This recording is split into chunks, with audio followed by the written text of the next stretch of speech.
The bridge creaked beneath the weight of the storm. Snow fell in sheets across Bitter Creek, Montana, turning the world into a study of white and gray. The wooden planks were slick with ice and the wind cut through the valley like a blade sharp enough to make breathing hurt. It was the kind of cold that settled into bones and stayed there, the kind that made a man wonder if warmth was something he'd ever feel again. Silas Thorne sat on the bench at the center of the bridge, unmoving. He wore a canvas jacket worn thin at the elbows, jeans that had seen better years, and boots held together more by habit than leather. His hands rested on his knees, gloved fingers curled loose. He didn't check his phone. He didn't look at the town behind him. His eyes stayed fixed on the tree line, where the forest pressed close, dark and silent, beneath the falling snow. He'd been sitting there for 3 hours. The letter sat folded in his jacket pocket, the paper soft from being opened and reread too many times. Department of Defense stationery. Official language. Final status confirmation. K9 Valor and K9 Sable killed in action during Operation Sandstone 14 months prior. Remains unrecoverable due to structural collapse. Case closed. Silas had read it 40 times. He still didn't believe it. His jaw was tight beneath a short beard that had gone silver at the temples. 39 years of living etched into a face that had learned not to show too much. But his eyes, pale blue and sharp, held something that couldn't be hidden. Grief, maybe. Or refusal. The kind of look that said a man was waiting for proof before he let go. Behind him, the town of Bitter Creek huddled beneath the storm. Population 3,000 on a good day. Fewer in winter. The kind of place where everyone knew your name and your business, where secrets had a short lifespan and strangers stood out like blood on snow. The cafe windows glowed warm across the street, fogged with condensation. Inside, people glanced out occasionally, curious about the man who wouldn't move. Silas had been here before. 6 years ago when the Navy sent him for cold weather survival training. 2 months in these mountains learning how to stay alive when everything around you wanted you dead. He'd been younger then. Harder. The kind of operator who believed preparation could solve anything. That was before the Levant. Before the mission that took everything. The memory came without permission. It always did. A compound outside Aruca. Midnight insertion.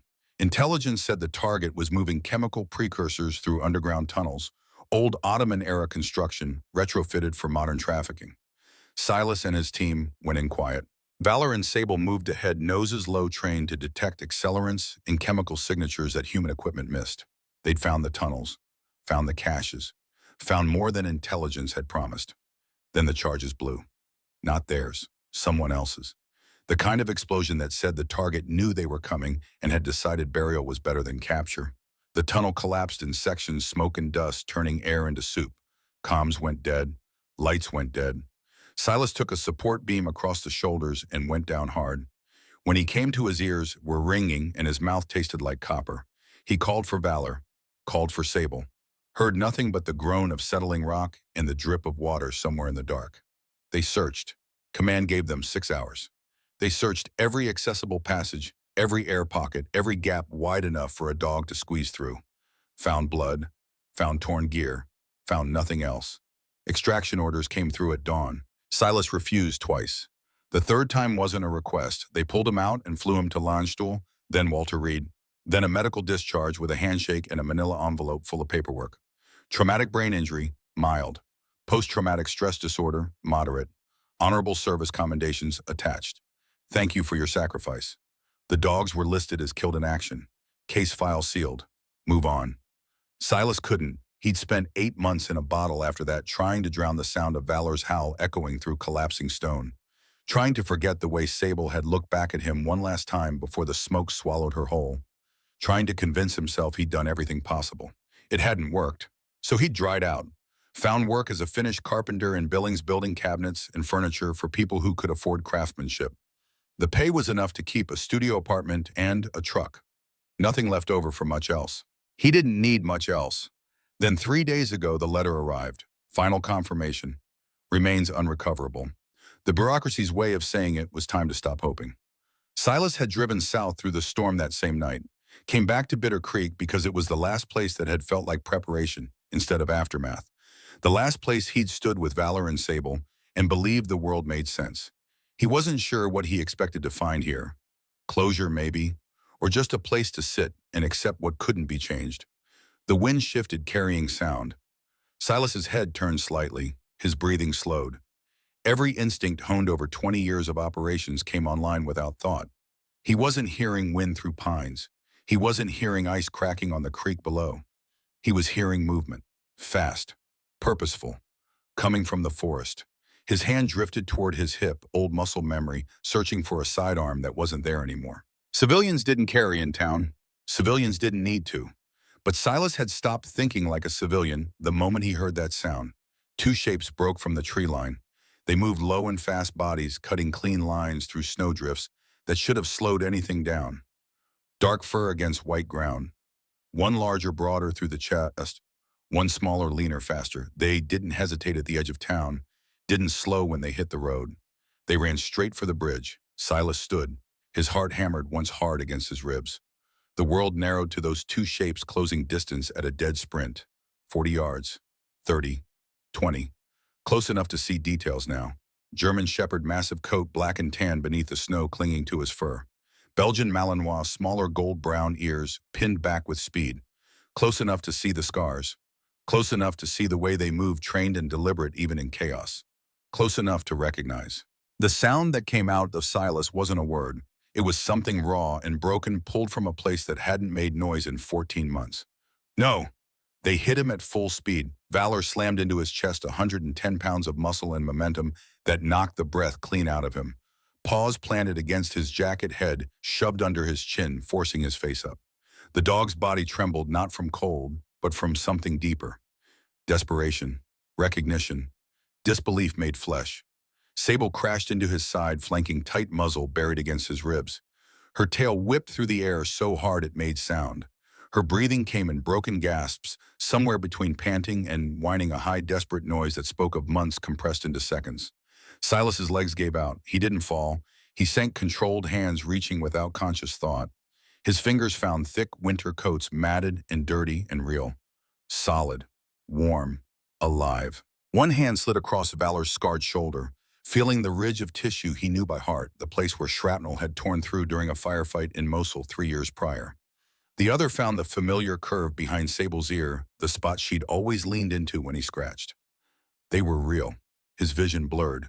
He squeezed his eyes shut, jaw clenched so hard his teeth ached. He didn't make sound. Couldn't. Everything he'd buried for 14 months was trying to surface at once, and there wasn't room for it, wasn't air for it. Valor's head pushed harder against his throat. The dog's amber eyes locked onto his, bright and frantic and utterly certain. This is real. I'm here. You're here. We're here. Sable pressed closer, her entire body vibrating like a struck wire. She made that sound again, that broken whine that shattered what was left of Silas's composure. I looked for you.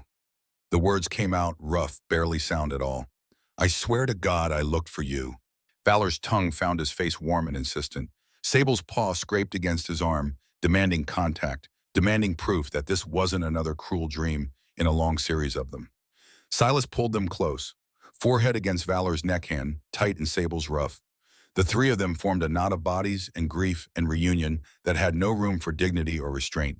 He felt the snow melting against his jeans, felt the cold biting through his jacket, felt the dog's heartbeats against his palms, fast and strong and impossibly alive. The letter in his pocket was a lie.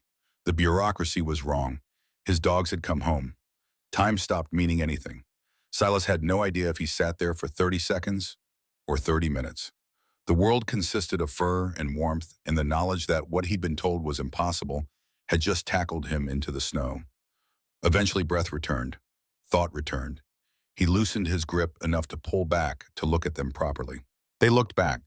Valor's gaze never wavered, that intense focus that had made him the best point dog Silas had ever worked with. Sable's tail still moved slower now, but constant. Neither dog looked away. Neither dog moved more than 6 inches from him. That's when Silas started noticing details. They were thin, not starving, but 20 pounds lighter than they should be. Valor's ribs showed beneath his coat when he shifted. Sable's hip bones jutted sharp when Silas's hand passed over them. Their fur was matted, tangled with burrs and mud, and something that might have been dried blood. Their paws were torn, pads thickened and split from hard travel over rough ground. Valor's left ear had a fresh notch torn through the tip. Sable was missing 2 nails on her back, right foot the quick exposed and scarred over. But it was the marks around their necks that made Silas's jaw tighten. raw skin, rubbed hairless in a perfect band 2 inches wide. The kind of damage that came from metal collars worn too tight for too long. The kind of damage that spoke of restraint, captivity. Someone had kept them. His fingers probed carefully, examining injuries beneath the matted fur. Valor stood patient, letting him look. Old scars, familiar ones from deployments past. New scars, thin and pale across his ribs. A burn mark on his shoulder that made Silas's chest tighten. Sable had matching marks, plus what looked like a healed laceration along her flank. They'd been hurt, used, kept somewhere that didn't care about their welfare. But they'd escaped, and they'd found their way back to the last place they'd known with him. Bitter Creek, the bridge, the exact spot where they'd stood together 6 years ago during cold weather training, learning to trust each other in conditions meant to break that trust. Dogs didn't have that kind of memory by accident. That was training. That was bond. That was something deeper than orders or food or shelter. That was family. Silas's throat tightened again. He swallowed hard, forcing control back into place. Questions could wait. Understanding could wait. Right now, what mattered was simple. His dogs needed help, and he needed to figure out where the hell they'd been for 14 months. The sound of an engine cut through his thoughts. A sheriff's SUV rolled slowly up the street, tires crunching over packed snow. It stopped 30 feet from the bridge lights, off no urgency in the approach. The driver's door opened. Sheriff Rowan Ashford stepped out into the storm. She was late 20s, athletic build, beneath a heavy winter coat marked with the county seal. Dark auburn hair pulled back in a tight braid that hung past her shoulders. Her face was sharp-featured, Celtic ancestry, written in bone structure, in pale skin that flushed pink in the cold. But it was her eyes that held weight. Green-gray, the color of glacier water, with the kind of sharp intelligence that came from seeing too much too young. They swept the scene with practiced efficiency. The man, the dogs, the way all three were tangled together on the bridge. She approached slowly, hands visible, posture open but ready, not threatening, not careless either. Afternoon, her voice carried clear through the wind, pitched to be heard without being aggressive. Silas turned his head slightly. Acknowledgement, not engagement. Valor shifted, positioning himself between Rowan and Silas without being obvious about it. Sable's ears came forward, tracking the newcomer with absolute focus. Rowan stopped 10 feet out, close enough to talk, far enough to respect space. "I'm Sheriff Ashford. Got a call about someone on the bridge. Folks were concerned." She paused, gaze dropping to the dogs. "Those are military working dogs." Not a question. Statement of fact from someone who knew what she was looking at. Silas found his voice. "They are. You're their handler." "Was," he corrected automatically. 14 months ago. Rowan's eyes narrowed slightly. She was reading him the way he was reading her. Posture, scars, the way he held himself even sitting down, the way the dogs positioned themselves. "You have ID." Silas reached slowly into his jacket, pulled out a worn wallet, extracted his driver's license and military ID card, the latter marked with an expiration date from his discharge. He held them out. Rowan closed the distance, took the card, studied them. Her expression didn't change, but something shifted behind her eyes. "Silas Thorne, Billings address." She looked up. "Long way from home. Used to train here 6 years back." "I remember." Her voice held something Silas couldn't quite place. "You were here for 2 months. Winter survival course. You and your unit used the National Forest for live exercises." Silas's eyebrows rose fractionally. "You've got a good memory. I was a deputy then, fresh out of academy. You guys made an impression." She handed the cards back. "So what brings you back now?" He didn't answer immediately. Wasn't sure how to answer. Rowan's gaze dropped to the dogs again, and this time her eyes went sharp with something new. She crouched slowly, making herself smaller. Extended one hand, palm up, non-threatening. "Hey there," soft voice. Calm. Easy. Valor watched her but didn't move. Sable's tail gave one slow wag. Permission, maybe. Or just exhaustion. Rowan's fingers came close enough to touch Valor's neck. She paused, looking at the raw skin there. Her jaw tightened. "These dogs were reported killed in action." She said it quietly, not looking at Silas. "I'm guessing you got the same notification." 3 days ago. "But they're here," she straightened, "which means somebody lied, or somebody got it wrong, or something happened that doesn't fit in an official report." Silas met her eyes. "All of the above, probably." Rowan studied him for a long moment. Then she pulled out her phone, tapped the screen, brought up something. She turned it toward him. "I need to scan their chips. Standard procedure for any animal in county limits. You okay with that? He nodded. She moved carefully, producing a small handheld scanner from her coat pocket. She ran it over Valor's shoulder first. The device beeped. A string of numbers appeared on the screen. Rowan's face went very still. She scanned Sable. Another beep. Another string of numbers. She looked at the screen for a long time. When she spoke again, her voice had changed. Professional. Clipped. Mr. Thorne, I think we need to have a conversation at the station. These dogs are flagged in a federal database with a classification level I've never seen before. Silas's stomach tightened. What kind of classification? The kind that says to contact Joint Special Operations Command immediately. The kind that comes with words like sensitive and restricted access. She pocketed the scanner. But there's something else. What? Their chips log GPS data. Not real time, but stored locally. 13 months of location data was blocked. Signal jammed or scrambled somehow. But the last 4 weeks, her eyes met his. They've been in the national forest, moving through restricted areas where nobody should be, areas that match up with something I've been tracking, which is 11 women have gone missing from this county in the last 26 months, all of them last seen near the forest boundary, all of them young, traveling alone, and all of them vanished without a trace. Her voice went flat. My sister was the first one. The words hit like a fist. Silas saw it, then the thing that had been lurking behind her professional mask. Personal stake. The kind that made people dangerous when they got desperate. Rowan continued, each word precise. I've been investigating on my own time. FBI says there's not enough evidence of foul play. State police say women run away. But I know my sister. Bryn didn't run. And 10 other families are saying the same thing about their daughters, their sisters, their mothers. She gestured toward Valor and Sable. Your dogs have been in the same area where those women disappeared. They've been there for weeks, and from the look of them, they've been through hell getting out. Silas looked down at Valor. The dog stared back, utterly calm, the kind of calm that came from having seen terrible things and survived them.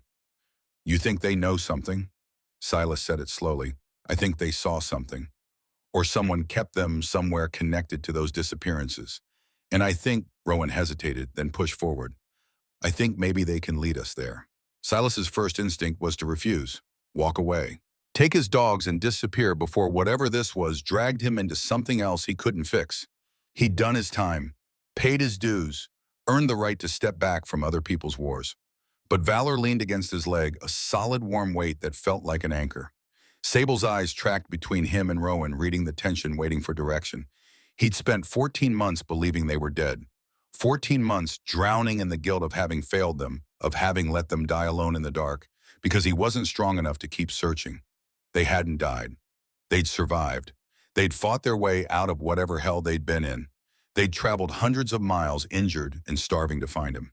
And now someone wanted to use them to find missing women. Women like Rowan's sister.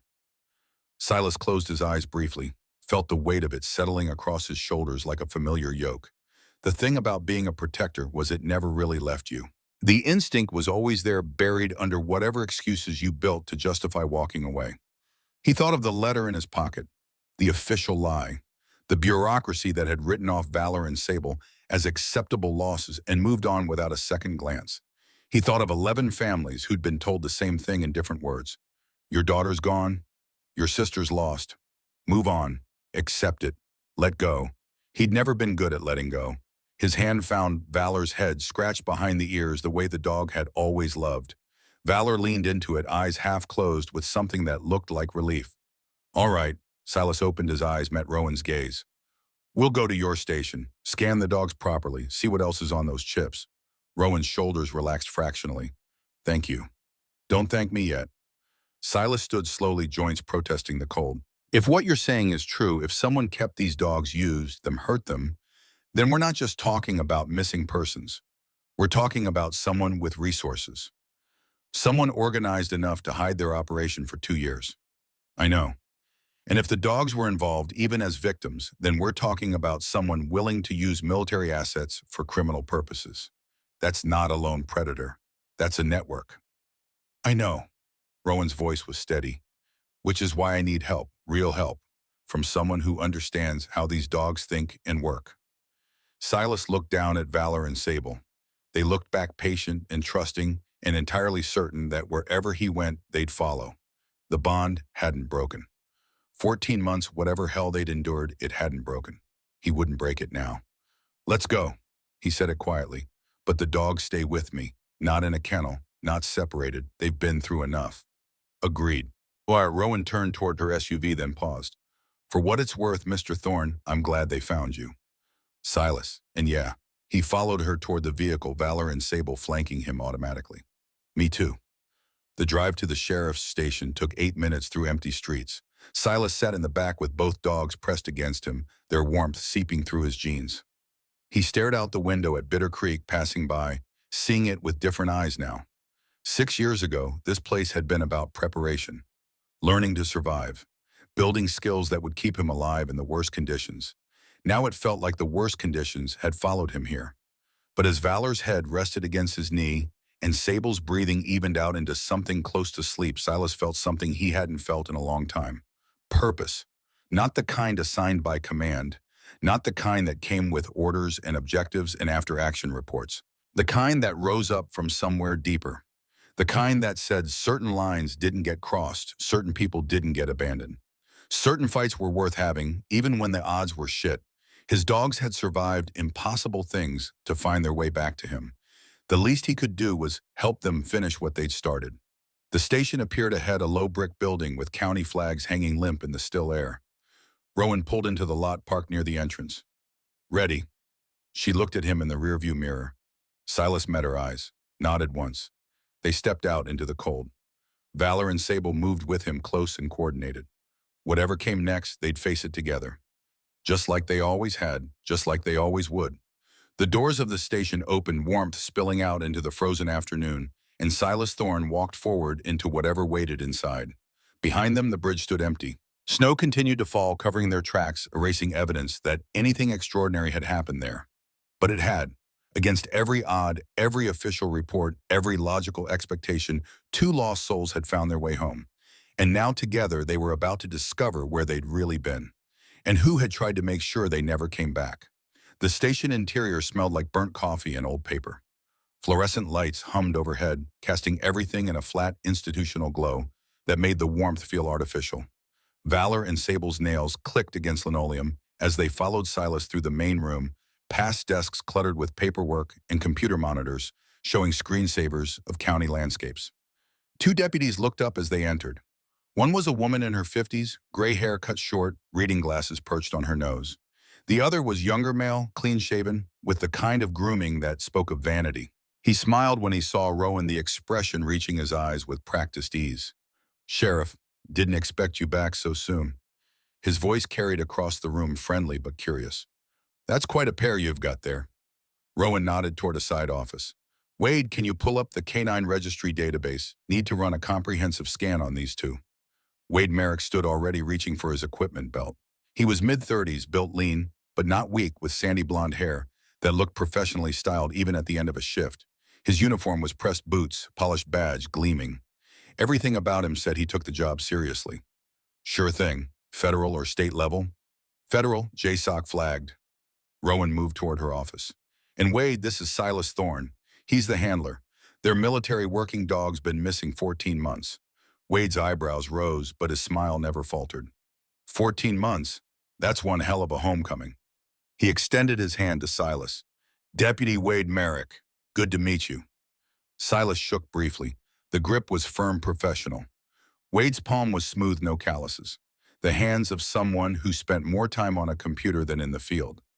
They moved into a conference room with a long table and a whiteboard still marked with notes from some previous briefing. Wade set up his scanner, a more sophisticated model than the handheld Rowan had used. This one connected to a laptop displaying real-time data streams. "All right, let's see what we've got."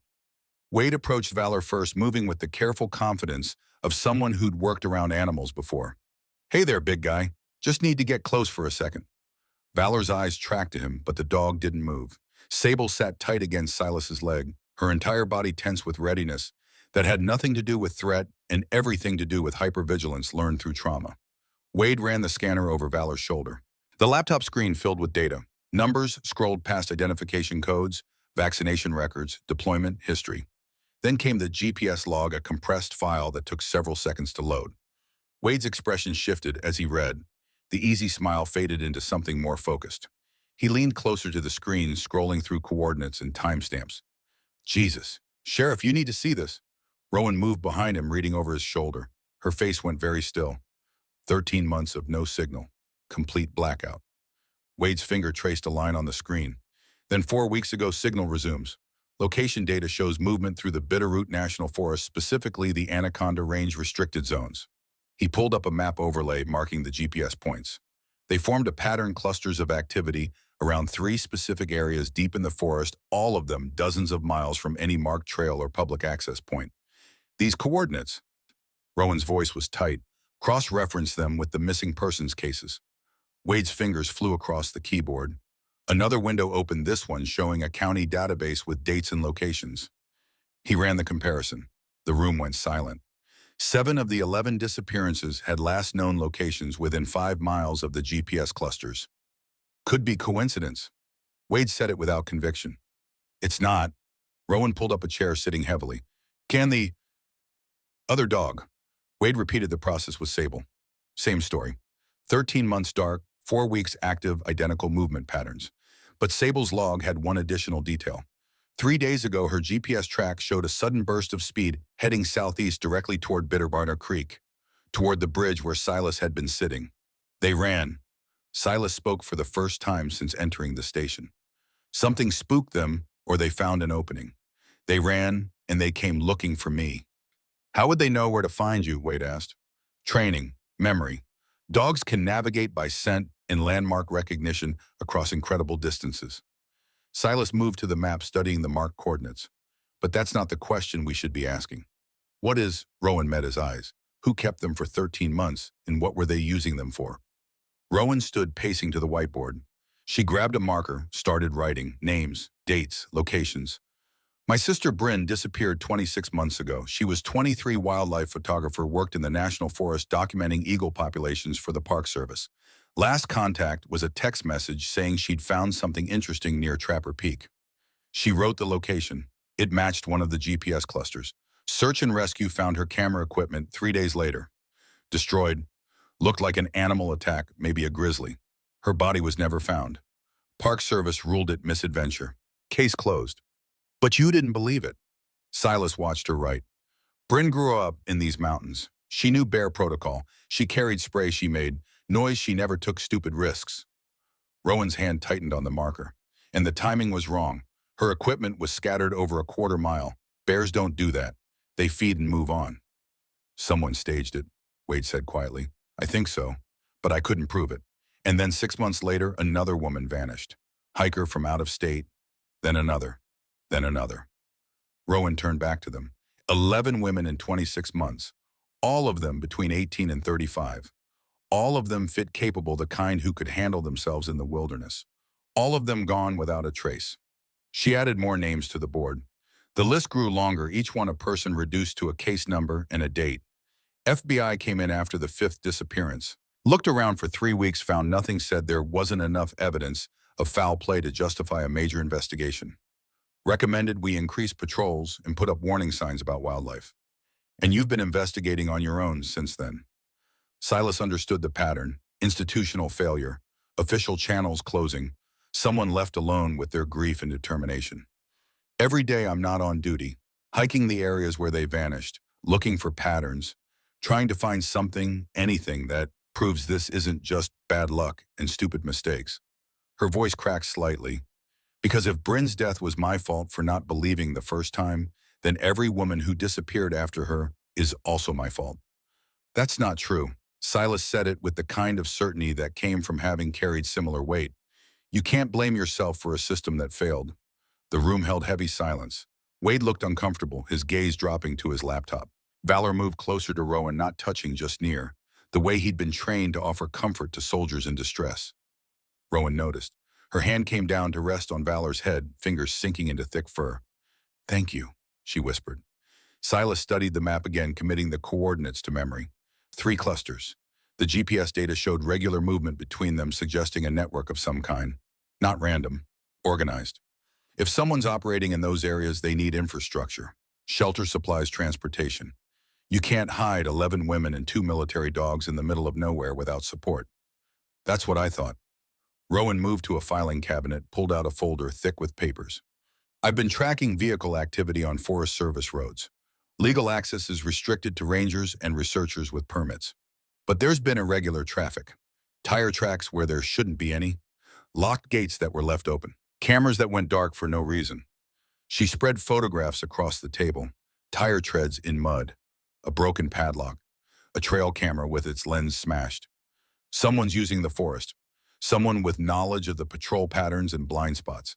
Someone who knows exactly how to stay invisible. Wade cleared his throat. Sheriff, you're talking about a pretty sophisticated operation.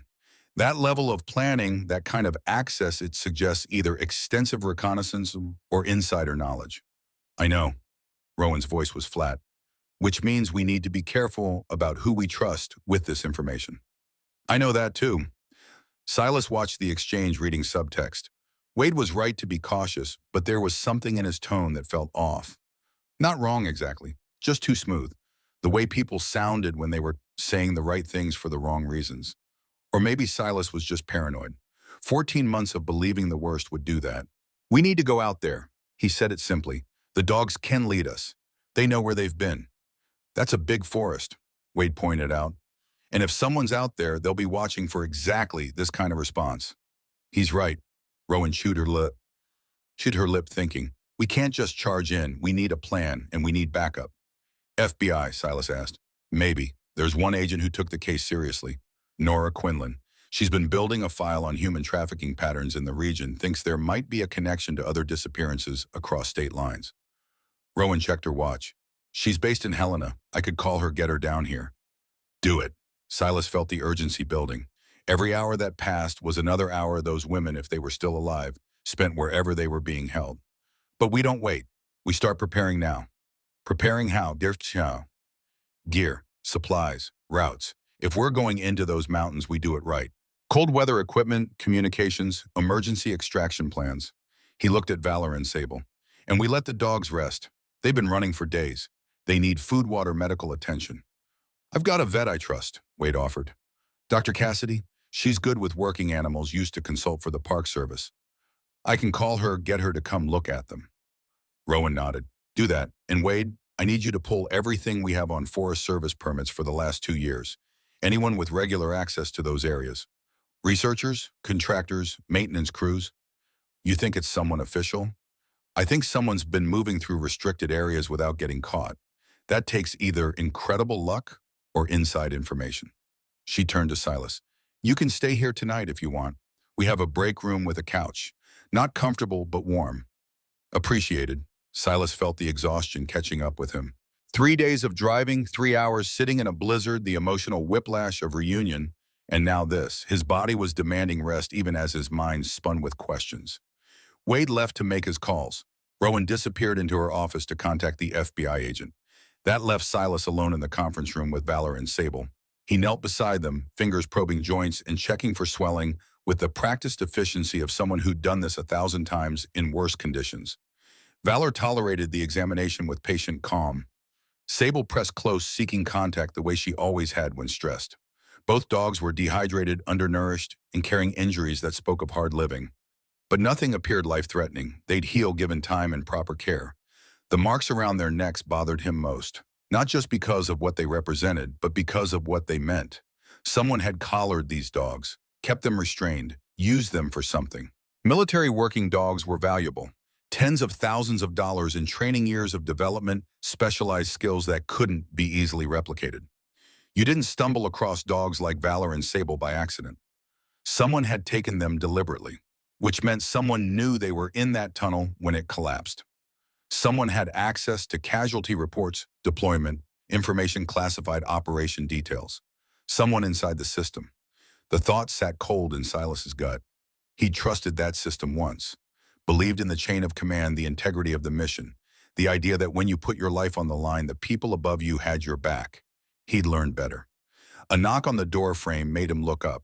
Rowan stood there with 2 bowls, one filled with water, the other with dry dog food. Not much, but it's what we have. Wade's bringing real supplies.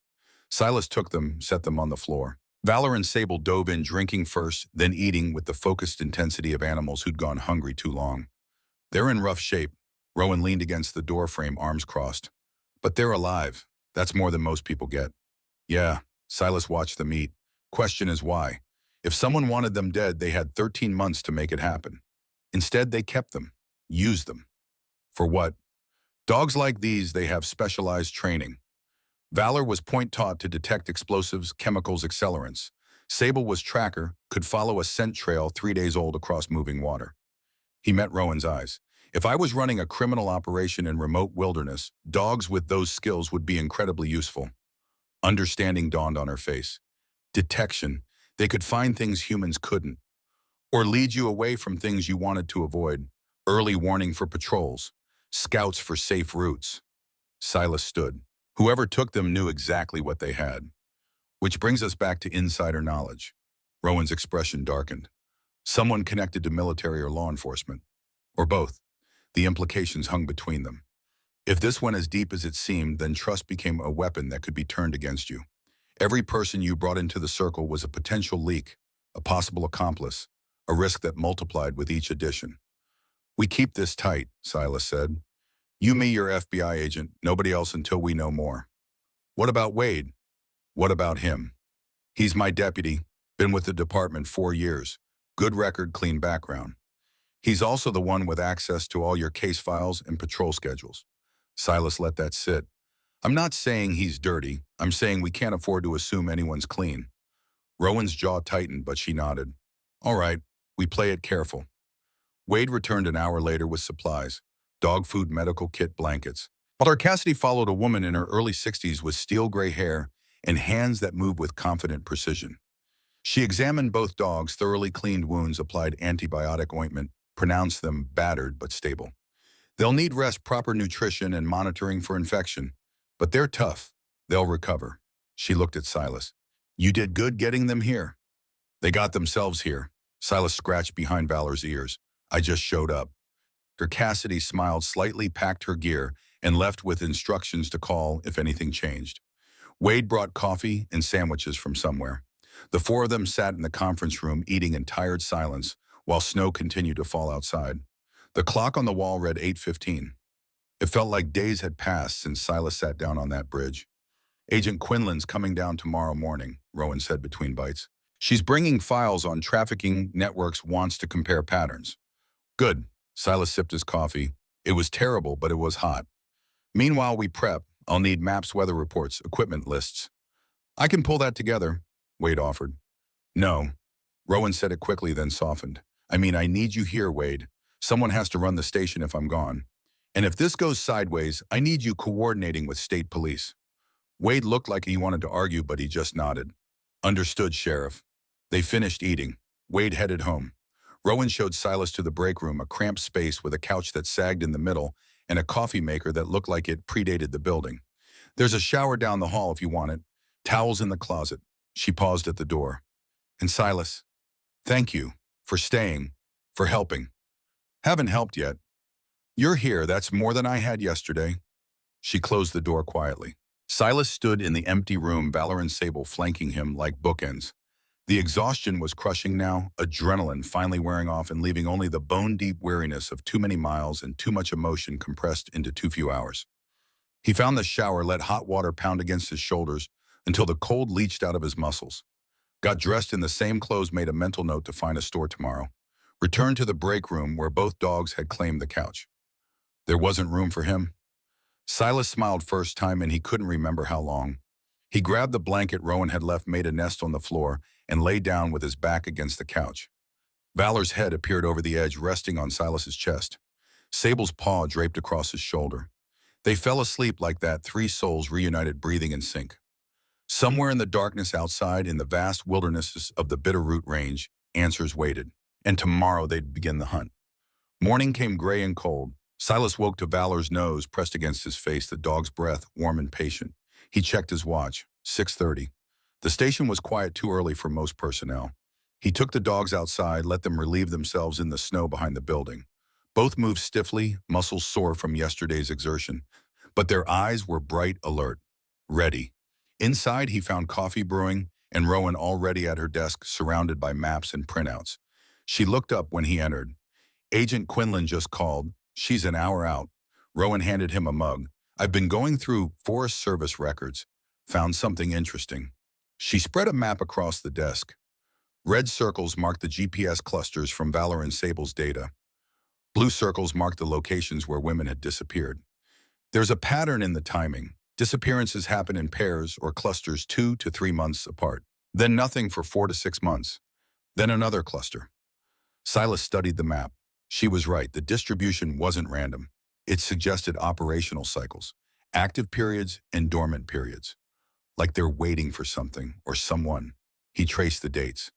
What changes between active and dormant? I don't know.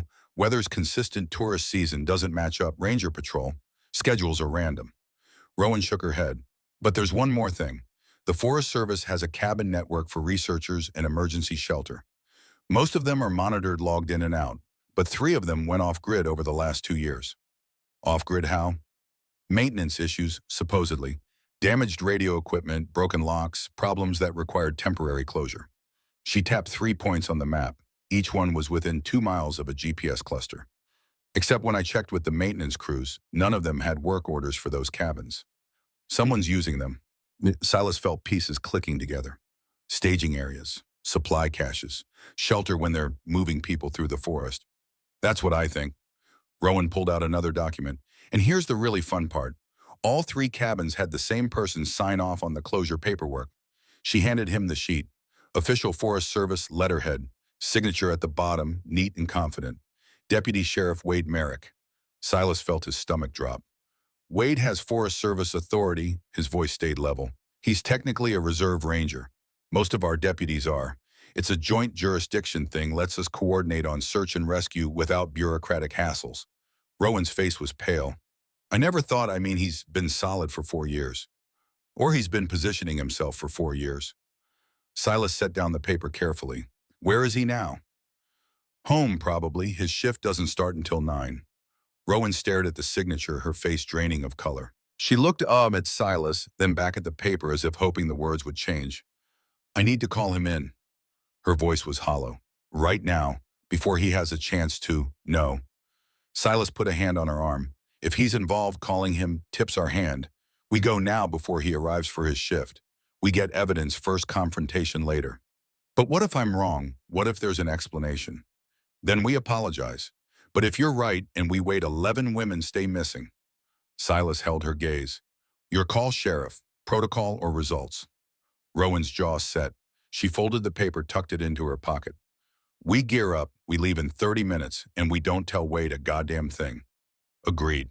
They move fast. Rowan pulled cold weather gear from storage lockers. Insulated boots, thermal layers, weatherproof shells. She produced 2 rifles from the armory, checked actions, loaded magazines. Added first aid kits, emergency rations, radios, GPS units. Silas worked with practiced efficiency, the muscle memory of 100 similar preparations coming back without thought.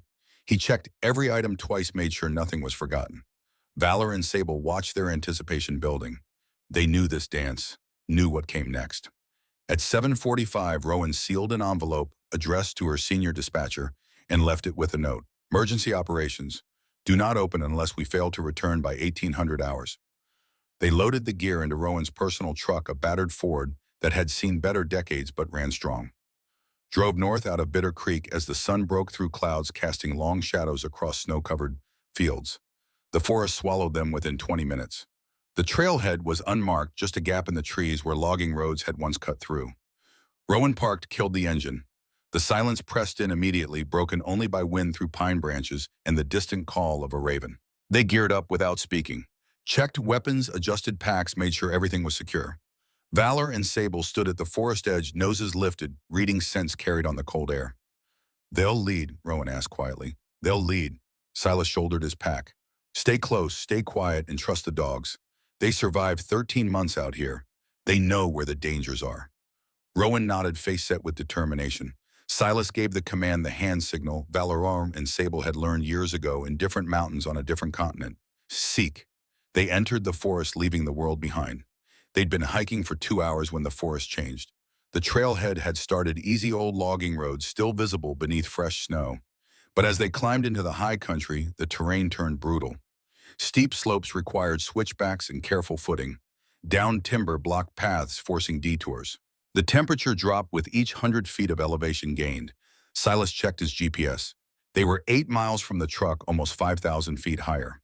The coordinates from Valor's chip were still 2 miles ahead, deeper into the restricted zones where even rangers rarely ventured.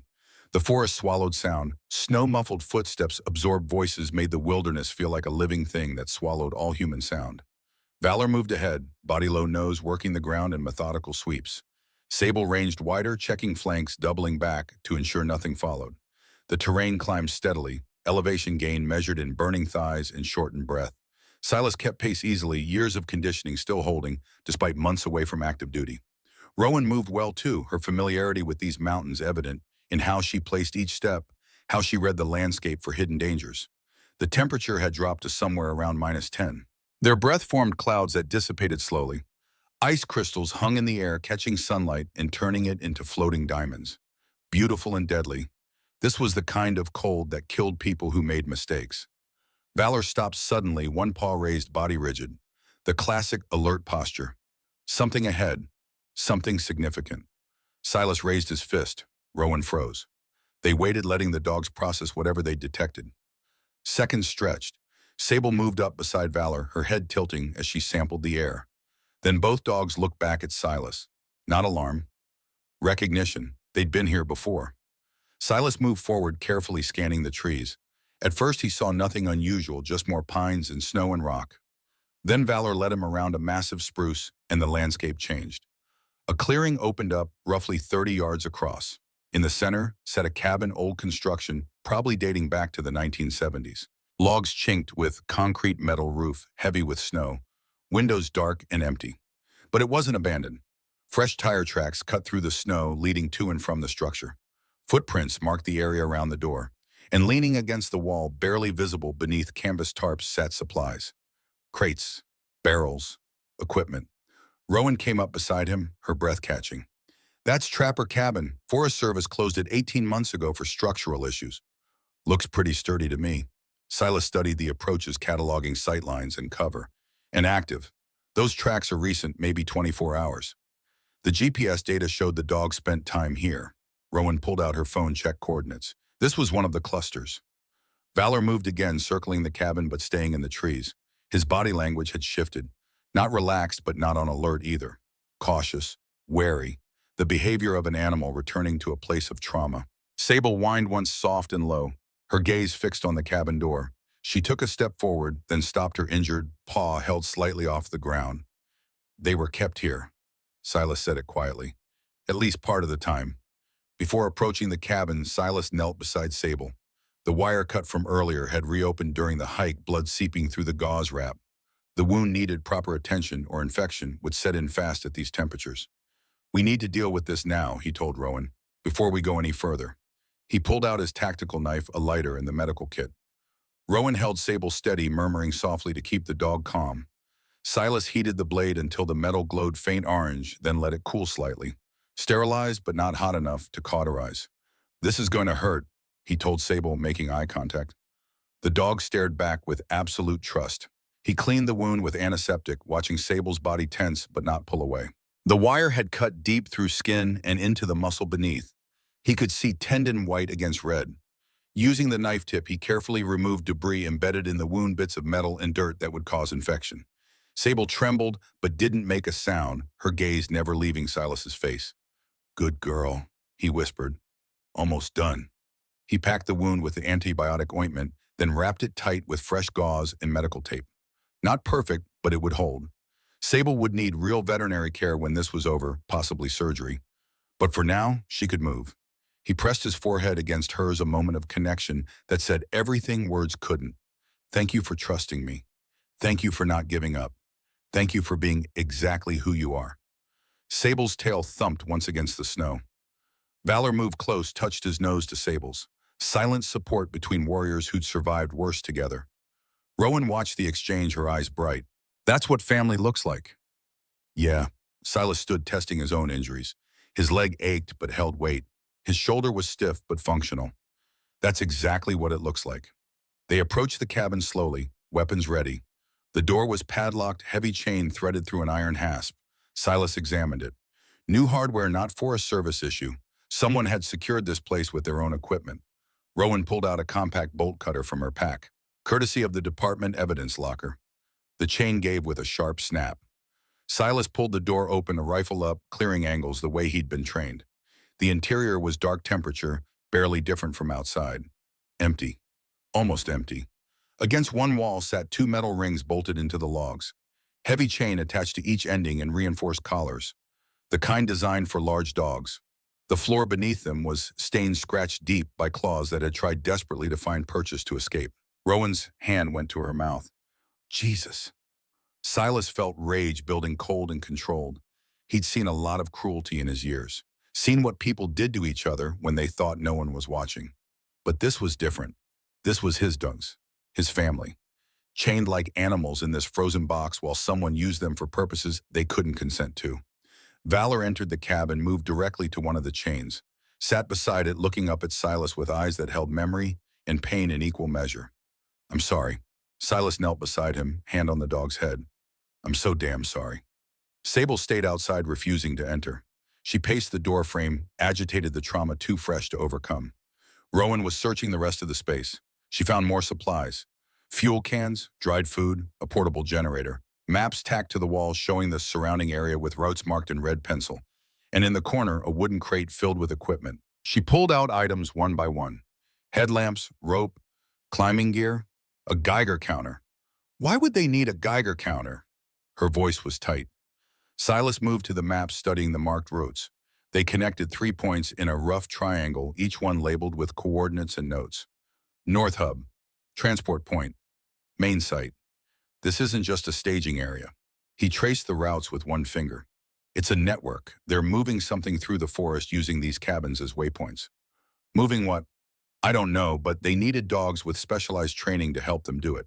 Valor was trained to detect chemical signatures, explosives, accelerants, industrial compounds. Silas picked up the Geiger counter, turned it on. The needle immediately jumped, clicking softly. And radioactive materials. Rowan's face went pale. You think they're trafficking nuclear material? I think they're trafficking something valuable enough to justify this level of operation. Something that requires detection equipment a dog's nose can provide. He set down the counter. Uranium ore, maybe. These mountains have old mining claims, some of them dating back to the Manhattan Project era. But that would be, Rowan struggled for words, that's terrorism. That's federal prison for life territory. That's why they're willing to kill to protect it. Silas moved to the door, looked out at the forest, and why they needed to make sure my dogs never came back to tell anyone what they'd seen. A sound cut through the morning, distant but growing closer. The whine of engines, multiple vehicles pushing through snow. Valor's head snapped up. Sable growled low and continuous. Both dogs backed towards Silas, their bodies tense with recognition. We need to move. Silas grabbed Rowan's arm. Now. They fled the cabin, angling into the trees as the engine sounds grew louder. Silas led them upslope, using elevation to gain sight lines while maintaining cover. They dropped behind a fallen log crusted with snow weapons. Ready, breathing controlled. 2 trucks emerged into the clearing. Lifted suspensions, heavy tires, county markings barely visible beneath mud and snow. The lead vehicle stopped near the cabin. Doors opened. Wade Merrick stepped out. He wore civilian clothes under a heavy parka, no uniform, no badge. 2 other men exited with him, both armed with rifles. They moved with the casual confidence of people who knew they owned this space. Rowan's breathing quickened beside Silas. He could feel her tension, the betrayal hitting like a physical blow. Wade had been her deputy for 4 years, someone she'd trusted with her life, with the safety of the entire county. Wade walked to the cabin, stopped at the open door, looked at the broken padlock. His shoulders tensed. They've been here. His voice carried clearly in the cold air. Recently, probably less than an hour. One of the other men, older with a gray beard and eyes like chips of ice, pulled out a radio. This is Merrick's site. We've got a security breach. Lock down all locations. Nobody moves until we find them. The radio crackled back. Copy. Main site is secure. North Hub is going dark. What about the dogs? Still loose, but if they led anyone here, they'll lead them to the other sites. Wade kicked at the snow, frustration evident. We should have put them down when we had the chance. Crane wanted them intact. said they were too valuable to waste. Crane. The name hit Silas like electricity. He glanced at Rowan. She'd heard it too. Her face had gone absolutely white. Sheriff Crane. She mouthed the words silently. Silas nodded once. The pieces were falling into place with sickening clarity. Sheriff Hollis Crane, Rowan's superior, the man who'd closed her sister's case and dismissed the other disappearances. The man with authority over forest access and investigation resources. The man who could make evidence disappear and ensure questions never got asked. The systemic villain wasn't just inside law enforcement. He was at the top of it. Wade was talking again. How many people does Crane have at main site? 12, including the cargo. Graybeard checked his watch. Transport is scheduled for tonight. Buyers are already in country. If we don't deliver, we lose the contract and probably our lives. Then we find whoever's out here and we eliminate the problem. Wade pulled his weapon, checked the action. Split up, grid search, radio contact every 15 minutes. The three men separated, moving into the forest in different directions. One of them was heading directly towards Silas and Rowan's position. Silas made a decision, tapped Rowan's shoulder, pointed deeper into the woods. They needed to move, needed to gain distance and regroup. The dogs led them higher, moving with absolute silence, their training overriding fear. They climbed for 30 minutes, putting terrain between themselves and pursuit. Finally stopped in a dense stand of pine where sight lines were limited and sound was absorbed by the packed needles underfoot. Rowan was shaking not from cold but from shock. Crane, Hollis Crane, he's been sheriff for 18 years. He hired me, he mentored me, he told me Bryn ran away. Her voice broke.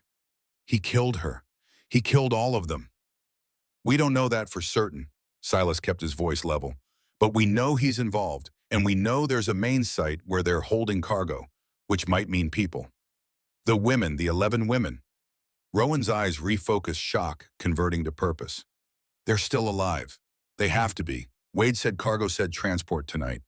Human trafficking. Silas felt the pieces completing. They're using the uranium operation as cover, moving women through the forest under the guise of illegal mining. Anyone who stumbles across it gets disappeared. Your sister found something, got too close, and they eliminated her. But why use your dogs? Detection. Uranium ore gives off radiation. It's dangerous to handle without proper equipment, and even more dangerous if you don't know where the hotspots are. They needed a way to locate viable deposits without expensive equipment that might draw attention. Silas looked at Valor and Sable. Military working dogs can be trained to detect almost anything. Whoever took them knew that. Knew they could repurpose that training for mineral detection. So they stole them, faked their deaths, kept them for over a year. Until the dogs found a way out. Silas scratched behind Valor's ears. Smart enough to escape, loyal enough to come back and lead us here. Rowan pulled out her phone. No signal. The mountains blocked communication, made them isolated. Their backup plan, the sealed envelope at the station, wouldn't activate for 9 more hours. By then, the transport would be completed and the evidence would be gone. They were on their own. We need to find main site. Rowan's jaw set with determination. If those women are there, if Bryn is there, we're running out of time.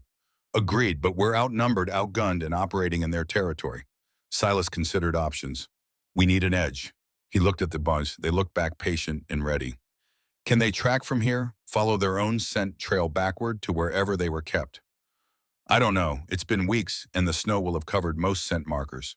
Silas knelt, bringing himself eye level with Valor. But they have memory. They know these routes. He gave the command, Amasimed, not seek, something different, something from deep training that went beyond following scent. Home. Valor's ears pricked forward. Understanding registered in those amber eyes. He'd been kept somewhere for 13 months. Chained, controlled, forced to work. That place was burned into his memory with traumatic precision, and now his handler was asking him to go back. The dog hesitated, looked at Sable.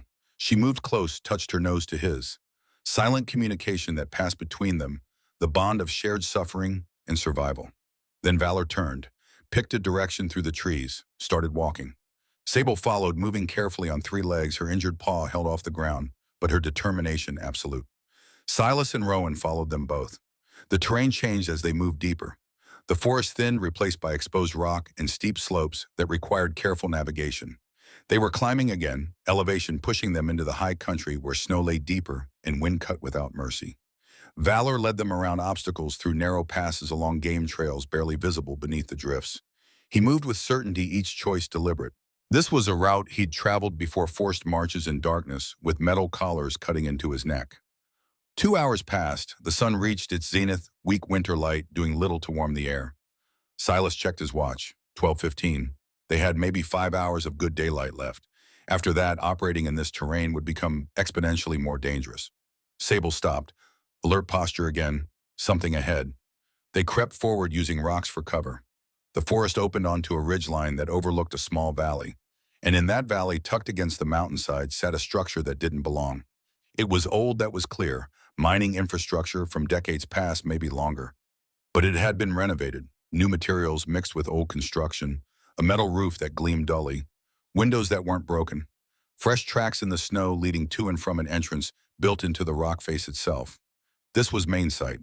Rowan pulled out compact binoculars, glassed the facility. I count 3 visible guards, probably more inside. 2 trucks parked outside. She panned across the area. There, near the mine entrance. That's a sheriff's department vehicle. Silas took the binoculars. She was right. Among the civilian trucks sat an official county SUV, marked with the star and insignia that represented law and order in this region. Hollis Crane was here.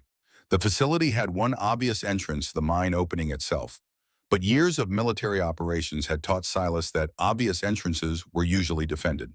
They needed another way. Old mines have ventilation shafts, emergency exits. The infrastructure might be degraded, but the basic architecture remains. He studied the ridgeline, looking for telltale signs. There, see that?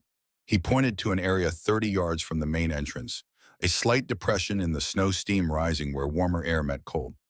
Ventilation, which means there's an opening underneath that snow. Can we get in that way? Maybe, if the shaft hasn't collapsed, if it's wide enough, if it doesn't have its own security. Silas lowered the binoculars. Lots of ifs. Better than walking through the front door. They circled wide, using terrain to mask their approach. The dogs moved like shadows, utterly silent. Whatever time they'd spent in captivity hadn't erased their training. If anything, it had sharpened it. The ventilation shaft was exactly where Silas had identified it, a concrete structure mostly buried by decades of weather and neglect. The grate covering it was rusted, held in place by corroded bolts that gave way with minimal effort. The opening was narrow, maybe 2 feet square. Dark, cold air flowed up from below, carrying the scent of rock and earth and something else. Chemicals, fuel, human occupation. You first, Rowan gestured. I'll follow with the mouse.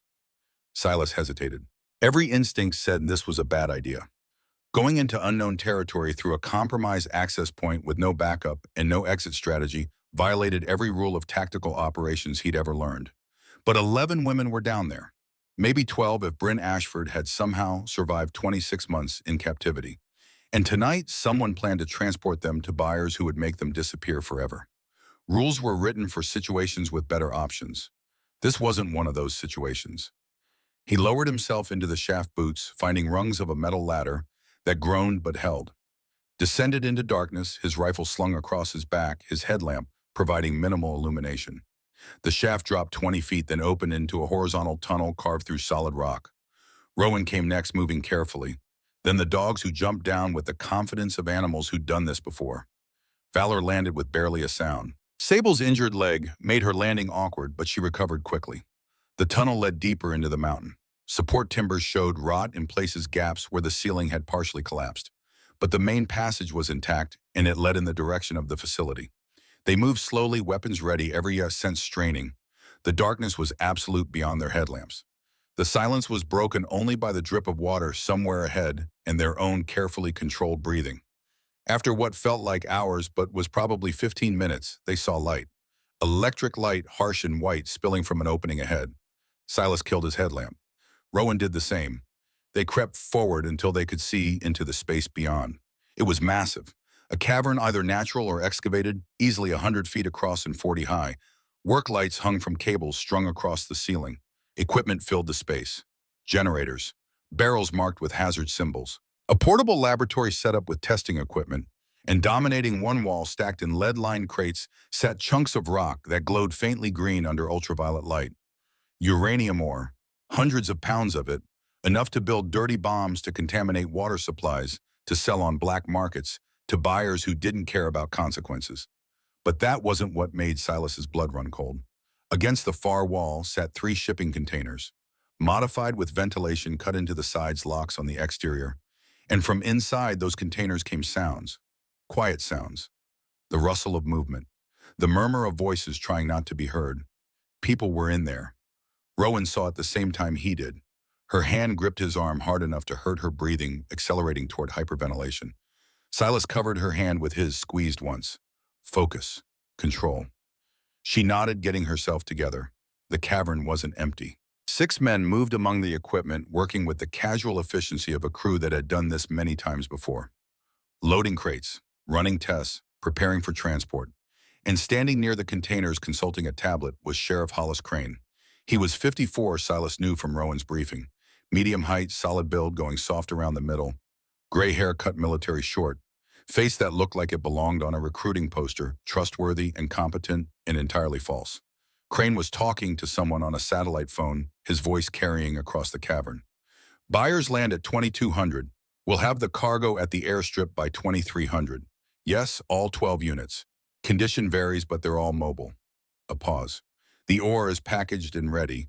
Your techs can verify purity on site. 12 units, 12 women. Rowan's sister was one of them. Silas assessed the situation. 6 hostiles, plus Crane made 7. 2 more guarding the entrance above, probably. 9 total that they knew about. Silas and Rowan had the element of surprise, superior position, and 2 highly trained dogs. The odds weren't good, but they were the only odds available. He leaned close to Rowan's ear, whispered so quietly the words were barely breath. I'll drop into the cavern, draw their attention. You stay here, provide cover fire. The dogs will go with me, create chaos. Use the confusion to reach the containers and get those women out. That's suicide. It's distraction. There's a difference. He checked his rifle, made sure the magazine was seated properly. When you get them out, you run. Don't wait for me. Don't look back. Get them to safety and call in every federal agency that will listen. Silas, this is the mission. Extraction and evacuation. You're the only one who can complete it. He met her eyes. Your sister is in one of those boxes. Go get her. Rowan's jaw worked. She wanted to argue, wanted to find another way, but she was also a sheriff who'd sworn to protect people, and she understood that sometimes protection required sacrifice. Don't die, she whispered. Wasn't planning on it. Silas turned to Valor and Sable, gave them the hand signal for attack, for protection, for everything they'd been trained to do in the worst situations imaginable. Then he dropped into the cavern, and all hell broke loose. The fall was 15 feet. Silas landed hard-rolled, came up firing. His first shot took one of the workers in the shoulder, spinning him around. His second shattered a work light, plunging part of the cavern into shadow. Valor and Sable hit the ground beside him and exploded into motion. Valor went straight for the nearest armed man, 110 pounds of fury and teeth that struck like a missile. Sable moving on 3 legs. Her injured paw held off the ground, still flanked left, and went for the nearest man's weapon. Arm, her jaws clamping down with desperate strength. Chaos erupted. Men shouted. Weapons came up. Return fire cracked through the space bullets, sparking off rock and equipment. Silas moved using cover fire in controlled bursts. Not to kill, but to suppress, to keep heads down, to buy seconds. He saw Rowan moving along the upper ledge, circling toward the containers. Saw Crane diving for cover, the sheriff's face twisted with rage and recognition. Thorne, Crane's voice boomed. You're supposed to be gone. You and those goddamn dogs should be ash by now. Surprise! Silas put 3 rounds into a barrel near Crane's position. It ruptured, spilling diesel that immediately caught fire from a damaged work light. Flames spread, adding smoke and heat to the chaos. Valor had his target down, standing over the unconscious man with teeth bared. Sable released her target's arm and moved to Silas's side, blood on her muzzle, but her eyes clear and focused. More gunfire. A round grazed Silas's shoulder, tearing through the outer layer of his body armor, but not penetrating. The impact spun him around, knocking him behind a crate. His arm went numb, temporarily useless, but no blood. Not yet. He returned fire, saw another hostile go down. 4 down, 3 still fighting. Plus Crane somewhere in the smoke. Then Rowan's voice cut through the noise. They're locked. The containers are padlocked and I don't have the keys. Silas's mind raced. The keys would be on Crane. Had to be. He scanned the cavern, trying to locate the sheriff through the smoke and confusion. A figure emerged from the haze. Wade Merrick, rifle raised, face cold with professional focus. He'd come from the entrance drawn by the gunfire. Their eyes met across 30 feet of chaos. Wade fired first. The round struck Silas's thigh a through and through that missed bone but shredded muscle. White-hot agony exploded through his leg. He collapsed, unable to keep weight on it, his rifle skittering across stone. Wade advanced, weapon steady. Nothing personal, Thorne. You just made yourself a liability. Silas used his rifle as a crutch, dragging himself upright on his one good leg. Blood soaked his pant leg, warm and sticky.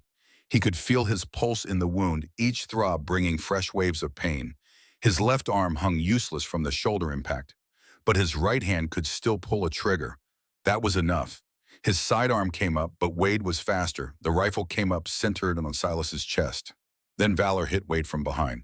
The dog came out of the smoke like vengeance, made flesh 100 pounds of muscle and rage that drove Wade to the ground. The rifle fired wild, the shot disappearing into stone. Valor's jaws found Wade's gun arm clamped down and didn't let go. Wade screamed, tried to fight. Valor shook his head once the way wolves shake prey, and something in Wade's arm broke with an audible snap. Silas retrieved his rifle, looked around. The cavern had gone quiet. The hostiles were down dead or unconscious. The fire was spreading but not yet out of control, and standing near the containers with a gun pressed to Rowan's head was Sheriff Hollis Crane. Enough, Crane's voice was steady. Call off the dog, Thorne, or I put a bullet through your friend's brain. Silas gave the command. Valor released Wade, who curled into a ball cradling his ruined arm. The dog moved to Silas's side, hackles raised, a low growl vibrating through his chest. Smart. Crane kept his weapon trained on Rowan. Now here's what's going to happen. You're going to walk out of here, take your dogs, forget everything you've seen, because if you don't, this sheriff dies, and then those women in the containers die, and you'll have to live with that. You're going to kill them anyway. Silas's voice was steady despite the pain. That's what this is. That's what it's always been. Maybe, maybe not, but at least if you walk away, you won't have their blood on your hands. Crane's smile was cold. You know how it works, Thorne. You're military. Sometimes the mission fails. Sometimes you have to accept losses. This is one of those times. Silas met Rowan's eyes. She was terrified, but holding together her training, keeping her functional, despite the gun pressed to her skull. She gave the smallest shake of her head. Don't do it. He looked at Valor, at Sable, at the containers holding 12 women who'd already lost years of their lives to men like Crane. He'd failed before, left people behind, let the mission collapse because circumstances overwhelmed capability. He'd carried that weight for 14 months. He wasn't carrying more. No, Silas said it simply. Crane's face hardened. Then she dies. You pull that trigger, my dog tears your throat out before you can move. You know it. I know it. She knows it. Silas took a step forward on his one good leg, using the rifle to support his weight. This ends now. You drop the weapon and surrender, or Valor ends you. You're bluffing. Am I? Silas gave a soft command. Valor began to move, circling positioning. His focus was absolute, locked on Crane with predatory intensity. Crane's hand tightened on the gun. His eyes flicked between Silas and the dog. Calculating, weighing options. The moment stretched. Then somewhere in the distance, sirens began to wail. Multiple vehicles moving fast through the forest. The dispatcher had opened the envelope early, or Agent Quinlan had arrived and pieced together what was happening. Either way, backup was coming. Crane's face went through a series of emotions. Rage, calculation, acceptance. He lowered the gun. Rowan moved instantly, disarming him, spinning him around, forcing him to his knees. Handcuffs snapped closed with brutal finality. Hollis Crane, you're under arrest for kidnapping, human trafficking, attempted murder, and conspiracy. Her voice shook but held. And for the murder of my sister, Bryn Ashford. Your sister's alive. Crane said it flatly. Container 2, she's been alive this whole time. Rowan froze, stared at him. Then she ran to the container he'd indicated, pulled out her sidearm, shot the padlock 3 times until it shattered. Yanked open the door. Women spilled out into the light, blinking, emaciated, terrified. 11 of them. And at the back, barely able to stand, was a woman in her mid-20s with auburn hair and Rowan's eyes. Bryn. The sisters collided in an embrace that was more desperation than joy, both of them sobbing, both of them holding on like letting go meant drowning. Silas lowered himself to the ground, his leg finally giving out completely. Valor moved close, resting his head on Silas's chest. Sable curled against his side, her body warm and solid and alive. The sirens grew louder. Voices echoed through the tunnels. FBI tactical teams poured into the cavern. Weapons raised, commands shouted. Agent Quinlan, a woman in her late 40s with hard eyes and a professional demeanor, took in the scene with a single sweeping glance. "Medic," she shouted. "We need medical now." Paramedics came, started working on the wounded, on Silas, whose blood loss was significant, on Wade, whose arm was destroyed, on the women from the containers who needed help beyond just physical healing. The cavern became organized chaos. Evidence collection, arrests, documentation, the machinery of justice grinding into motion, slow but inexorable. Silas lay on a stretcher being loaded with IV fluids while a paramedic cleaned and packed his wounds. He watched Rowan and Bryn still holding each other, still crying. Watched Agent Quinlan coordinating her team with the precision of someone who'd done this before. Watched Valor and Sable refuse to leave his side despite multiple attempts to move them. "Stubborn dogs," the paramedic said, working around them. "Yeah," Silas's hand found Valor's head. "They are. Lucky you have them. Luckiest thing that ever happened to me." The paramedic finished his work. "You'll need surgery. That shoulder and leg need proper attention, but you'll make it." Silas nodded, felt consciousness starting to slip, blood loss and shock and exhaustion combining into something he couldn't fight. His last thought before darkness took him was simple. We got them out. The sun was setting when Silas woke. He was in a hospital room, sterile white walls and the beep of monitors. His shoulder was heavily bandaged, his leg immobilized. An IV drip fed fluids into his arm. And sleeping in chairs beside his bed were two dogs who refused to be separated from their handler. A nurse came in, checked his vitals, smiled. They wouldn't leave. Hospital doesn't allow dogs, but the FBI agent said these were working animals, and if we tried to remove them, she'd arrest us for obstruction. The nurse adjusted his IV. "You've got good friends." "The best." Silas's voice was rough. "Sheriff Ashford has been by 3 times. She'll be back. So will Agent Quinlan. They need your statement." "How long was I out?" 8 hours. Surgery went well. You'll recover fully, but it'll take time." The nurse checked his chart. "You're lucky. That shoulder and leg could have been much worse." Silas looked at Valor and Sable. They were awake now, watching him with eyes that held relief and exhaustion in equal measure. "Not luck," he said. "Providence." 3 weeks later, Silas stood on the bridge in Bitter Creek. Snow fell gently, peaceful this time without the storm's fury. The town was quiet, afternoon light turning everything soft and golden. Valor and Sable sat beside him. Both healed, both healthy, both wearing new collars that bore tags identifying them as retired military working dogs. The Department of Defense had officially transferred ownership to Silas. They were his now legally and permanently. A truck pulled up. Rowan stepped out, followed by a woman Silas recognized from photographs. Bryn Ashford, thinner than she should be, moving carefully but alive. Her eyes held scars that would never fully heal, but they also held hope. "How is she?" Silas asked as they approached. "Better every day." Rowan put an arm around her sister. "Therapy helps. Having family helps more." Bryn knelt slowly, extended a hand to Valor and Sable. They moved to her, gentle, allowing her to touch them at her own pace. She buried her face in Valor's fur, shoulders shaking. "Thank you," she whispered. "Thank you for not giving up." "They're the ones who didn't give up." Silas gestured at the dogs. "They found their way back. They led us to you." "All of us," Bryn straightened. 12 women, 12 lives. Oh, because 2 dogs refused to quit. The investigation was ongoing. Federal agents had arrested 14 people total, including Crane and Wade. The uranium operation had been dismantled. The trafficking network exposed. Evidence pointed to international connections to buyers in 3 countries, to corruption that went deeper than anyone had expected. But it was over, at least this part of it. Rowan handed Silas an envelope. "From the FBI. Agent Quinlan wanted you to have this." He opened it. Inside was a letter on official stationery and a photograph. The letter thanked him for his service and cooperation. The photo showed 6 German shepherds, young, eager, in training. "The Guardian K9 Foundation," Rowan explained. "FBI is funding it. Training dogs for search and rescue for veteran, support for operations like this one. They want you to run it." Silas stared at the photo. A foundation, purpose, mission. A way to take what he'd learned, what Valor and Sable had taught him, and give it to others who needed it. "There's a facility outside town," Rowan continued. "The county is donating land. Construction starts in spring. By summer, you could have the first class of handlers and dogs ready." He looked at Valor and Sable. They looked back, tails wagging slowly. "What do you think?" he asked them. "Want to teach the next generation?" Valor barked once. Affirmative. Sable's tail wagged harder. Silas smiled.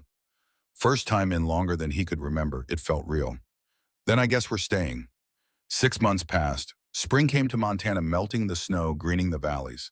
The Guardian K9 Foundation opened its doors with a ceremony, attended by federal agents, local officials, and families whose lives had been touched by the case.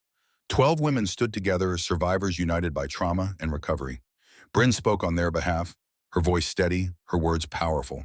She thanked the dogs, thanked the people who'd refused to give up, promised to spend the rest of her life helping others find their way home. Silas stood in the back, uncomfortable with attention, more interested in watching the dogs work. Valor and Sable led a class of 4 new canines through exercises, their experience and patience evident in how they moved, how they taught. Rowan found him after the ceremony. She'd been elected sheriff permanently, had rebuilt the department with help from state oversight. The corruption was being purged slowly but steadily. "You did good," she said. "The foundation, this place. It matters. The dogs did good. I just followed where they led. That's leadership," she smiled, "taking the mission even when you don't have all the answers." They stood together watching the sunset over the mountains. Valor and Sable came over tired but content and lay down in the grass between them. "I spent 14 months thinking they were gone," Silas said quietly, "believing I'd failed them, that they'd died because I wasn't strong enough to keep searching. But they didn't die, they survived. They came back." "Yeah," he scratched behind Valor's ears. "They taught me something important. About faith, about trust, about how the bonds that matter don't break even when everything says they should." "What's that?" "That family finds its way home. Always. You just have to be there when they arrive." Rowan nodded, didn't speak, didn't need to. The sun touched the horizon, turning the sky gold and orange and purple. 4 new canine teams were beginning their training. 12 women were rebuilding their lives. A town was healing. And 2 dogs who'd survived the impossible rested beside the man who'd never stopped being their family. The mission continued. It always would. But for this moment, on this evening, there was peace. Later that evening, after the ceremony ended and the crowd dispersed, Silas walked alone to the bridge where everything had begun. The wooden planks still creaked under his weight. The creek below still whispered over stones. But it felt different now. Lighter. Like a weight he'd carried for 14 months had finally been set down. He pulled out the letter from his pocket, the one from the Department of Defense. The one that had told him Valor and Sable were dead. He'd kept it folded and worn as a reminder. A reminder that the official truth isn't always the real truth. A reminder that faith meant believing in what you couldn't see. A reminder that sometimes, against all logic and evidence, miracles happened. He lit a match, watched it flare bright against the gathering dusk. Touched it to the corner of the letter. The paper caught, burned, slowly reducing bureaucratic lies to ash that drifted away on the evening breeze. "Thank you," he said quietly, not sure who he was talking to. God, maybe. The universe. The unseen forces that had guided 2 dogs across hundreds of miles to find their way home. For not letting me give up, for bringing them back, for showing me that some bonds don't break even when everything says they should. The last of the letter burned away.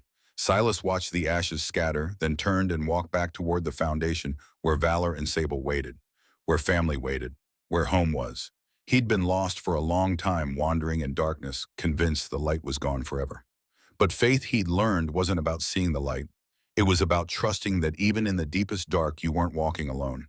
And sometimes, if you listened carefully, you could hear 4 paws patting beside you, leading the way home. Silas closed his eyes and felt the warmth of the fading sun, the solid presence of his dogs, the quiet certainty that he was exactly where he needed to be.